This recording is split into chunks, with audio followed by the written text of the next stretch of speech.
Got some new parts here for the Blackjack 42. Been waiting for these to get made up for a while. This is the standard stuff. This is our upgrade stuff. Just go through what the differences are for you. This is the first time I'm seeing it as well, so bear with me. This is a prototype set.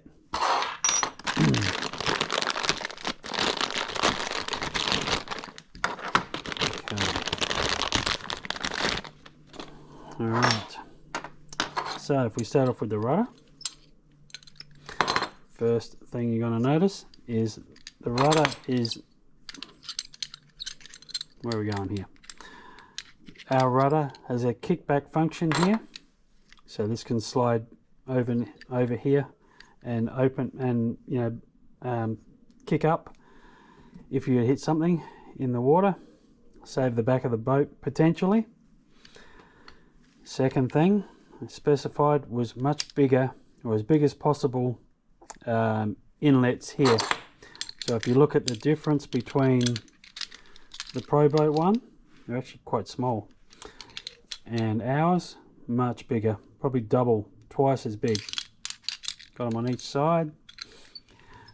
Another difference is slightly bigger distance between these two outlets, between these two. The reason for that is some people are using 8mm outside diameter tubing instead of your 7. Still 4mm ID. It really doesn't make any difference, but you know, some people like to, I guess it looks chunkier. This is it with the 7. Got plenty of room for another, for more thickness, 1/2 mil on each side. So that will accept the larger tubing, the larger outside diameter tubing. And the strut. Strut's a fairly decent difference as well. Instead of the way Proboat are doing their bearing, which people are having problems with, I know we did.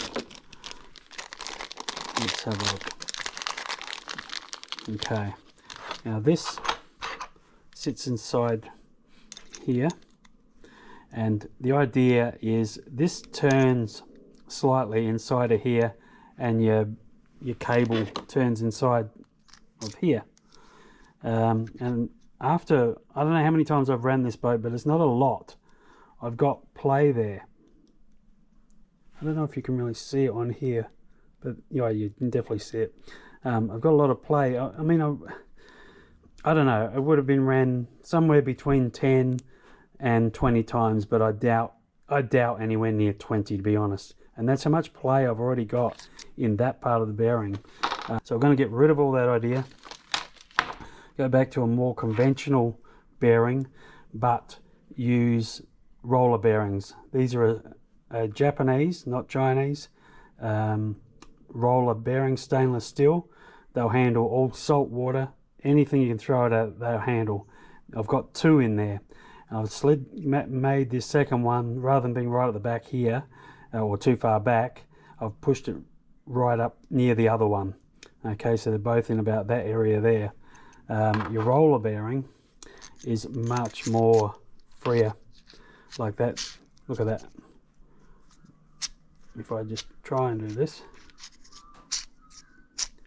I can actually spin it, and it, you know, it will keep going a little bit. Got them. See? So much freer. So less resistance there by far.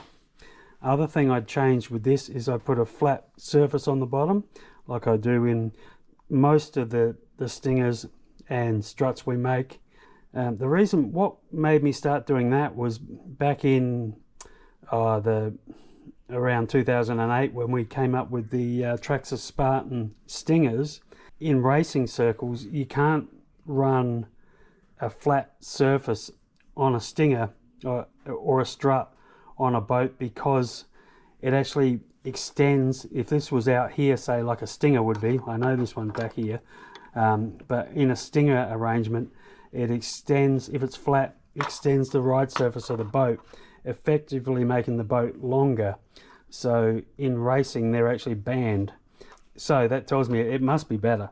So I haven't done any side-by-side tests with a, you know, on a cap with a flat surface, but I mean, you know, it cost me exactly the same to make this as it would to copy that, so why not have the extra ride surface?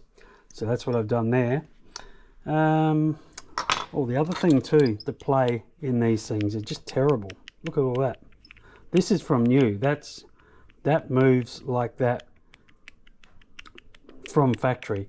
That's not a wear thing, that's just how they are. I haven't tested this one yet, but I'm going to soon find out. I specified no play like in all our other stuff, and yeah, there's a tiny bit there because there has to be a little bit, but there's not as much as that. Okay, so now I guess I'll bolt it up and make sure it all fits. This part here is another upgrade that we do for these. Been selling these for about a month now. So the without that, this bracket here bends. If you have a crash, it'll bend. I didn't want to make this one with that style of extra strength there. I actually want to have a kickback on there, just so that it's not so strong that it hurts the back of the boat. Okay. So rather than putting a bolt in there that if you snap it, you're at the lake, you hit a log or something and you snap the bolt, you can't use the boat again unless you've got a spare one. If you go this way, just do it up nice and tight and it will flick back when it's doing its job. If you hated this idea, if you didn't want this idea, okay, we'll just put a pin in it and just drill a hole all the way through and put a nut and bolt in there if that's what you really want. But it should have some, it's better to have some give. All right, now let's see if this all fits. So let's do the strut. Okay, good start. It goes over there, which is what we want. Now I'm gonna probably have to shorten. Go this way. Yep, got a little bit. Okay, I'm gonna have to take a little bit off of here, not too much, but just a bit. You can see that is not going to make it to here, so I'm just going to measure from there to that bolt there and find out what that needs to be. So I've got 15 mil off of this, and then that will let it slide in more. Alright, I've got my mark there. I've just done 16 mil just to be safe.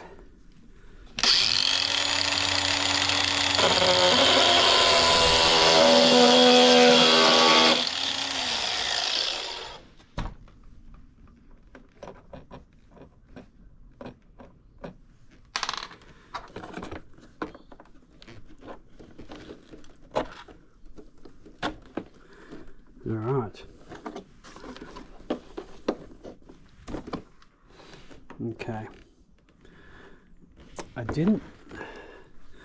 What you should do before you do this is mark how far down this was. Exactly like I didn't do. So I think there was a little bit sticking up about like that when I pulled it out. So yeah, you probably want to mark that, or you're going to have to reset that. But that's okay. Set it straight after you get your height. So a couple of bolts through there is going to sort that out. Get that out. Okay, now rudder. Yeah.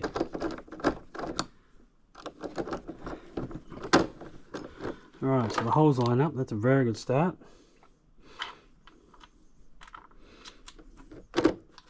Would have thought there'd be more washers here when I pulled this off, but I'll just sit it on there for now. Let me see if I can fit a washer on the inside of each one of these. My other and main concern is, does this line up? Oh yeah. Okay, so I'll button all this up off camera and then I'll do the cable. Alright, so that's all bolted on now. Easy to check your straightness of a strut. You just have a look along there and make sure that's level.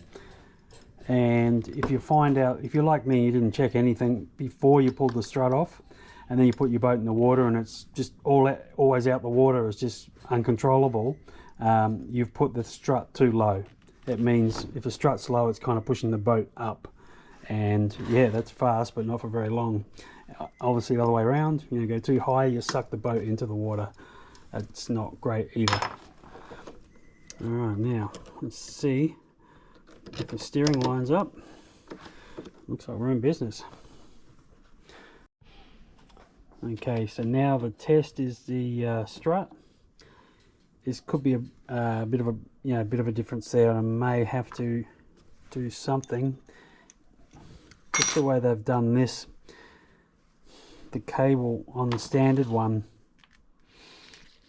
I should just try the cable and just see what it does, but cable on the standard one, kind of the 1/4 inch goes to here, but it doesn't come all the way to the end, so it kind of stops back in here. Let's just see what it does.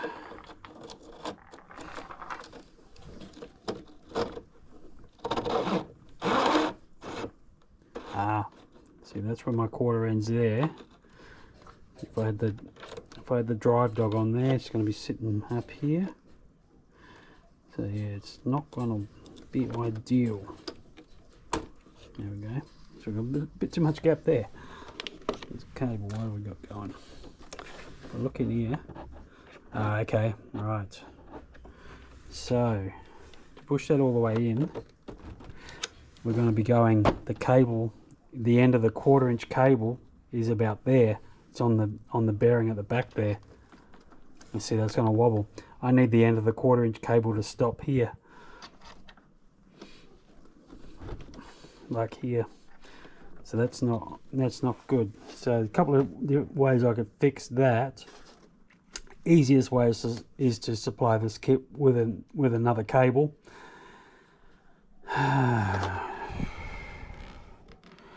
Where the 1/4 inch part stops there, or I extend this back this way, and have my bearing, have the end of the 1/4 inch bearing, you know, here somewhere, wherever that ends.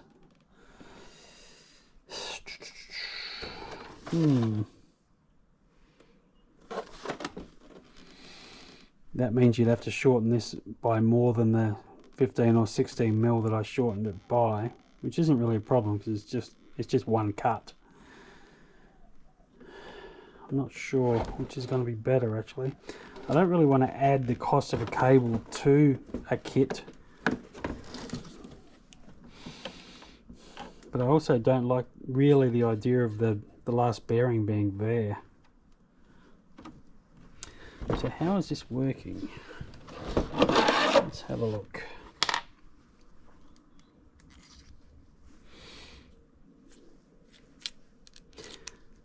Right, what have we got here? See that?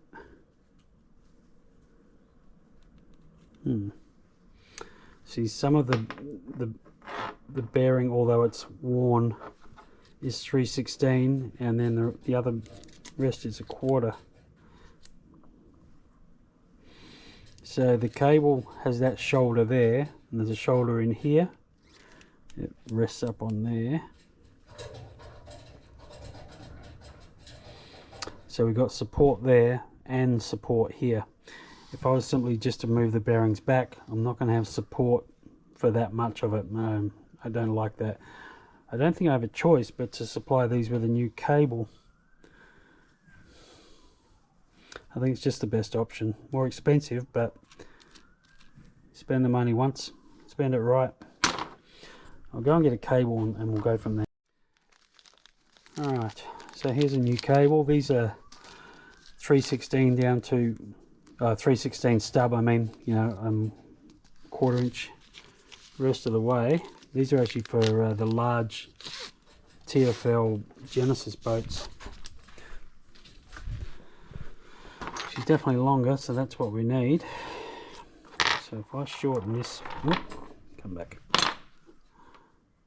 Okay, yeah. So I just need this part here to be the end of there. So I just got to get the length the same and just cut it off there and test fit it. Alright, there she is cut. It just went slightly longer.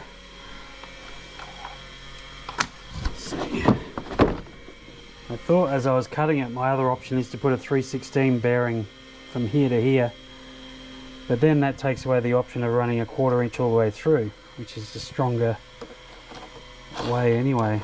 So I don't want to take that option away. There we go.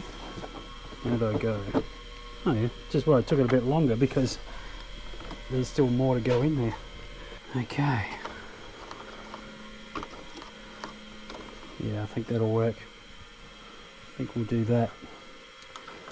Looks like TFL are going to be selling me a lot of cables. Yeah, I think that's the better way to do it. Alright. You probably expect to see these on the website, oh, what do I say, another 3 or 4 weeks. So by the end of August we'll have all this on the website with the cable that's going to slide straight in as well.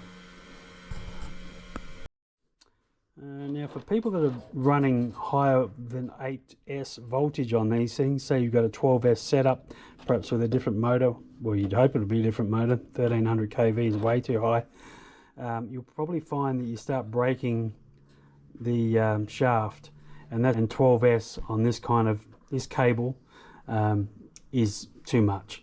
So we've got some cables that are just 1/4 inch all the way through, and they'll fit these struts. They'll also fit the standard ones as well.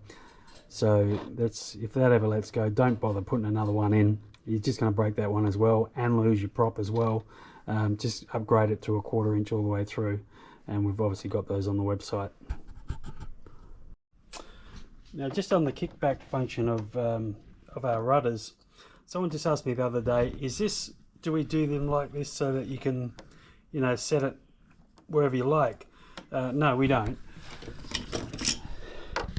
So just all you need to do is do it up tight. I mean, don't do it so tight that it can't kick back. I'm just using one of these. Let's see, with that and not a lot of force, will it kick back if I hold the boat from that? Hard to hold the camera and do that, but let's see.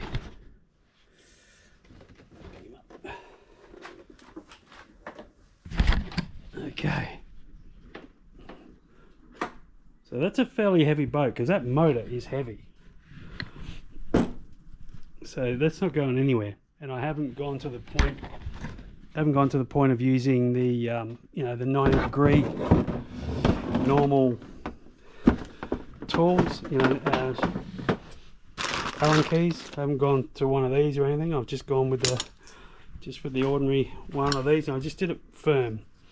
So they're not going to kick back unless you actually hit something.